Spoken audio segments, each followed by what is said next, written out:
L'attentat contre de hauts responsables à Damas marque peut-être le début d'un tournant dans le conflit syrien. Selon Washington, le régime est en train de perdre le contrôle et de son côté, le roi de Jordanie a qualifié l'attentat de coup terrible pour le pouvoir. Alors que les violences ont encore fait plus de 200 morts hier, l'ONU examine cet après-midi un projet de résolution menaçant Damas de sanctions.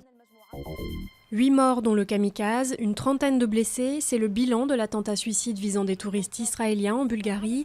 Un attentat unanimement condamné et qu'Israël attribue à l'Iran, 18 ans jour pour jour après celui de Buenos Aires qui avait fait 85 morts parmi la communauté juive. C'était un symbole du gouvernement précédent, l'Assemblée y a mis fin après une bataille de 2 jours.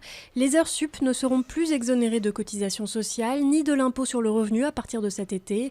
Les députés doivent à présent voter la contribution exceptionnelle sur les grandes fortunes. Le ministre du Budget a d'ores et déjà prévenu que la tranche d'impôt à 75% sur les hauts revenus durerait le temps du désendettement. Peu de commentaires à l'issue de la rencontre entre le patron de PSA et Arnaud Montebourg, qui s'est contenté de promouvoir la poursuite du dialogue. Une discrétion qui contraste avec la violente mise en cause du constructeur automobile par le ministre du Redressement productif hier matin. Jeudi prochain, ce sera au tour de la famille Peugeot, principal actionnaire du groupe, d'être reçue au ministère. En plein contexte d'austérité, le salaire de la nouvelle recrue du PSG fait polémique.